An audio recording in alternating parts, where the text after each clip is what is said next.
Alhamdulillah nahmaduhu wa nasta'inuhu wa nastaghfiruh wa na'udzu billahi min shururi anfusina wa min sayyiati a'malina may yahdihillahu fala mudilla lahu wa may yudlilhu fala hadiya lahu asyhadu an la ilaha illallah wahdahu la syarika lahu wa asyhadu anna sayyidana Muhammadan abduhu wa rasuluhu la nabiyya ba'da.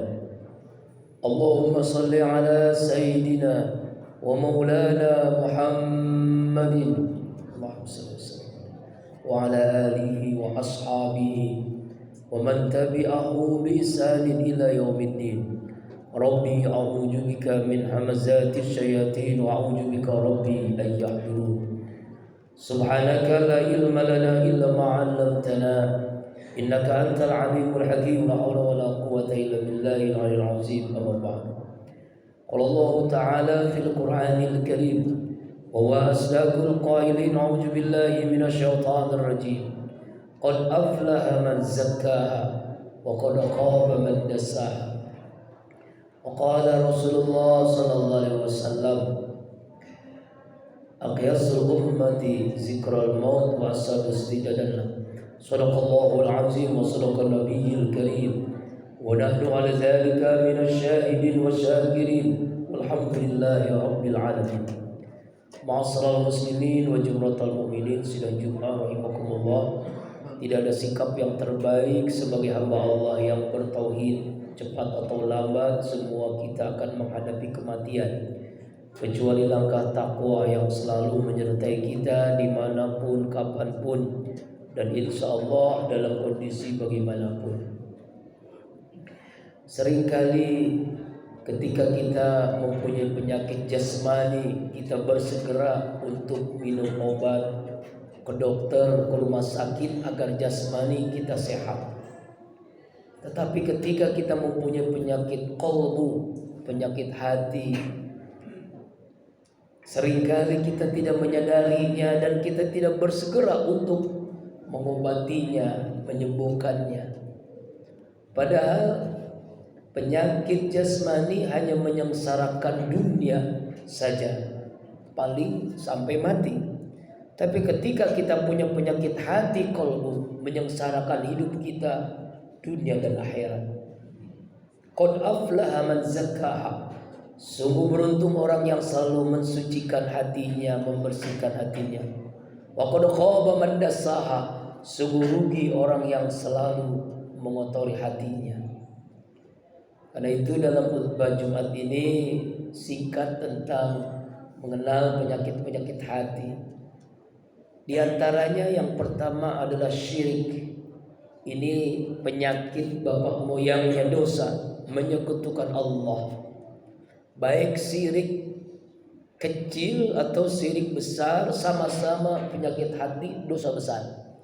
Innallaha la yaghfiru an yushraka bihi wa yaghfiru ma duna dzalika liman yasha. Sungguhnya Allah tidak akan mengampuni dosa, yaitu orang yang menyekutukan Allah. Syirik besar itu terang-terangan menyekutukan Allah. Di hatinya mengakui ada Tuhan selain Allah atau menduakan Allah, menyekutukan Allah.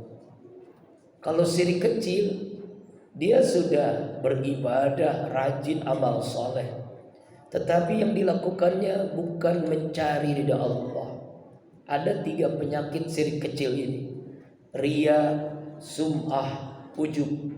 Riya ingin dilihat, pamer ibadah, ingin diakui dia menjadi orang ahli ibadah, misalnya paling soleh. Sum'ah ingin diperhatikan, ingin dihargai, dia termasuk orang yang beramal soleh, rajin berinfak misalnya. Ujub, bangga dengan ibadahnya, merasa paling soleh, paling suci. Padahal jelas dalam Al-Quran Allah subhanahu wa ta'ala mengecam orang yang seperti ini. Fala tuzakku anfusakum wa a'lamu biman ittaqa. Jangan sekali-kali kalian merasa paling suci, aku Allah mengetahui siapa kalian sebenarnya. Sehingga dalam sebuah hadis Rasulullah mengingatkan kepada kita, kullun nas halqa ilal alimun. Semua manusia celaka binasa kecuali yang belajar, yang menuntut ilmu, yang ngaji. Wa kullul alimin halqa ilal amilun. Semua yang ngaji belajar rugi kecuali yang mengamalkan ilmunya, dia beramal soleh. Ternyata wa kullul amin halqa ilal mukhlisun. Semua yang beramal soleh pun masih rugi kecuali hamba-hamba Allah yang ikhlas. Penyakit yang kedua, takabur, sombong. Biasanya takabur ini karena ada kelebihan yang dimilikinya, baik ilmu, harta, jabatan, keturunan, darah, atau populer, atau yang lainnya. Memiliki kelebihan dan merendahkan orang lain. Takabur ini pakaian Allah. Kalau kita memakainya, maka Allah rendahkan. Man tawaddu'a rafa Allah. Siapa yang tawadu, Allah angkat derajatnya. Siapa yang takabur, Allah rendahkan dunia dan akhiratnya. Takabur, sombong. Innallaha la yuhibbul mutakabbirin. Sesungguhnya Allah benci kepada orang-orang yang sombong. Karena harta merasa paling kaya. Ya, Qarun Allah tenggelamkan bersama hartanya. Karena kekuasaan, sombongnya luar biasa. Fir'aun ditenggelamkan oleh Allah di lautan. Karena ketampanannya, Abu Jahal itu sangat, Abu Lahab itu tampan, istrinya sangat cantik, tapi Allah hinakan dunia akhirat. Bahkan Allah mengecam dalam surah Al-Lahab, a'udzubillahi minasyaitonir rajim, tabbat yada abi lahab wa tab. Kemudian karena ilmu, karena kepintarannya, di antaranya Haman yang membuat pencakar langit Fir'aun. Dia arsitek ulung yang hebat keilmuannya. Karena Fir'aun ini ingin melihat Tuhannya Nabi Musa, membuat gedung yang sangat tinggi ketika itu. Haman ini cerdas. Allah hancurkan, Allah hinakan di dunia dengan mengirim makhluk yang kecil, nyamuk. Diborlah masuk melalui telinganya Haman, meninggal dalam keadaan hina. Na'udzubillahi min zalik. Karena populer, kepopulerannya dihinakan oleh Allah karena sombong kepopulerannya. Na'udzubillahi. Namrus, Fir'aun, Qarun populer, kita tahu semua mengenal, dan Allah hinakan. Jadi penyakit hati ini, sombong ini, hindarkan, jauhi. Jangan sampai terbesit dalam hati kita, karena tidak akan masuk surga orang yang dalam hatinya sifat sombong. Ma'asyiral muslimin rahimakumullah. Penyakit yang berikutnya yaitu hasud, iri hati, dengki, senang melihat orang lain susah, ingin kenikmatan yang dimiliki orang harus hilang sama sekali, harus kenikmatan itu ada hanya pada dirinya. Ketika tetangga beli motor baru misalnya, dia sakit, beli mobil baru, beli rumah baru, na'udzubillah, memikirkan nikmat yang Allah berikan. Atau ketika ada orang yang tertimpa musibah, dia bersyukur kepada Allah, na'udzubillah min dzalik. Sehingga dalam surah Al-Falaq kita beri mohon kepada Allah, wa min syarri hasidin hija hasad. Ya Allah, ya Rabb, kami bermohon, hamba bermohon, dijauhkan hamba dari sifat hasud, iri hati, dengki, dan lindungi hamba dari orang-orang yang hasud dan dengki, baik golongan jin ataupun manusia.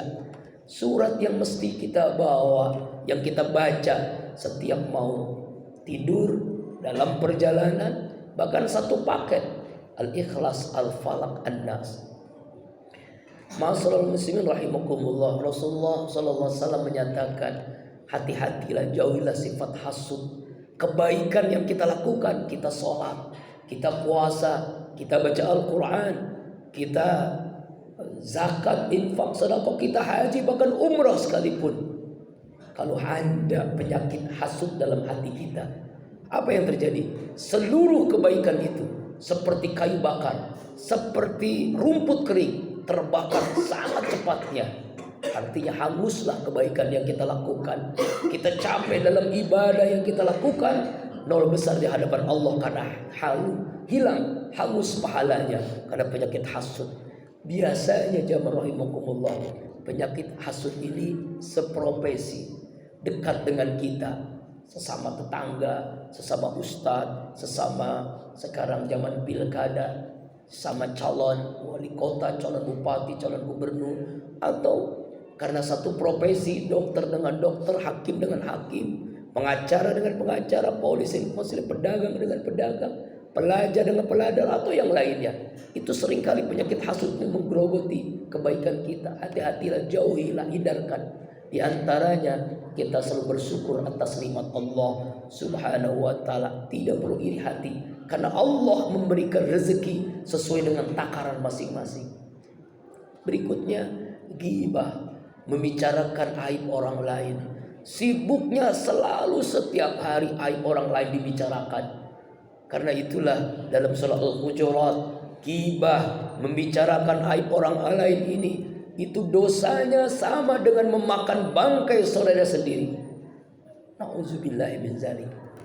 Sebuah hadis yang patut kita renungkan walaupun masih banyak penyakit hati adalah ketika Rasulullah SAW dalam pengajian, beliau menyatakan dalam sabdanya, bertanya para sahabat, "Hai para sahabat, atadruna manil muflis? Tahukah kalian orang yang bangkrut?"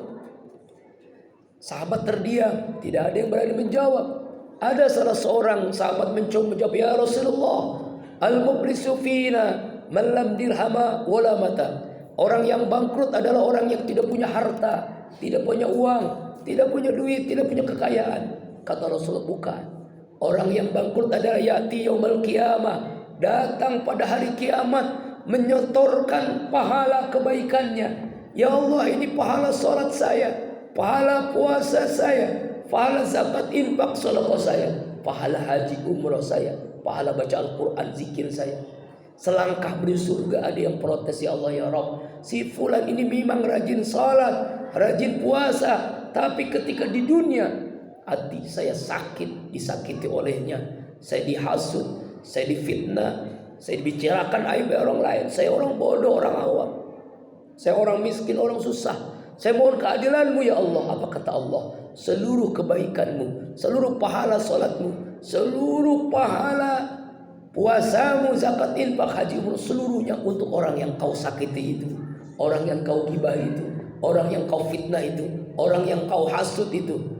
Kebalikannya, seluruh dosa orang yang kau jahati itu, yang kau fitnah itu, semuanya ditumpahkan kepadamu. Inilah orang yang bangkrut. Artinya adalah sehebat apapun amal ibadah kita kepada Allah, kalau rusak hubungan sesama kita, maka kita sulit diterima oleh Allah, bahkan kita sulit masuk surga dan akhirnya masuk neraka. Nauzubillahi min dzalik.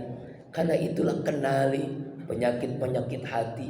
Kalau sudah kenal, jauhi, hindari, dan selalu bermohon kepada Allah agar Allah hilangkan penyakit hati ini. Allah sembuhkan kalau yang masih ada, dan Allah cabut dalam diri kita penyakit hati ini, penyakit rohani ini, karena menggerogoti amal kebaikan kita dunia dan akhirat, sengsaranya dunia dan akhirat. Nauzubillahi min dzalik. Mudah-mudahan khutbah Jumat kali ini memberikan mahkamah kesadaran bagi kita untuk mengenal penyakit hati, kita menyembuhkannya, kita bersegera mumpung kita masih hidup, mumpung kita masih diberikan umur panjang, agar nanti kita berjumpa dengan Allah. A'udzubillahi minasyaitonirrajim.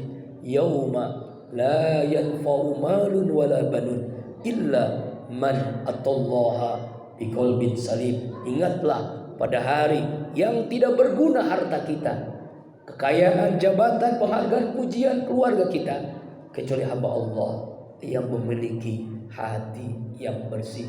Barakallahu li wa lakum fil Qur'anil Karim wa nafa bima fihi minal ayati wa zikril hakim wa taqabbal minni wa minkum tilawatahu innahu was-sami'ul alim. Aqulu qawli hadza wa astaghfirullah li wa lakum wa lisa'il muslimina wal muslimat wal mu'minina wal mu'minat fastaghfiruhu innahu wal ghafurur rahim.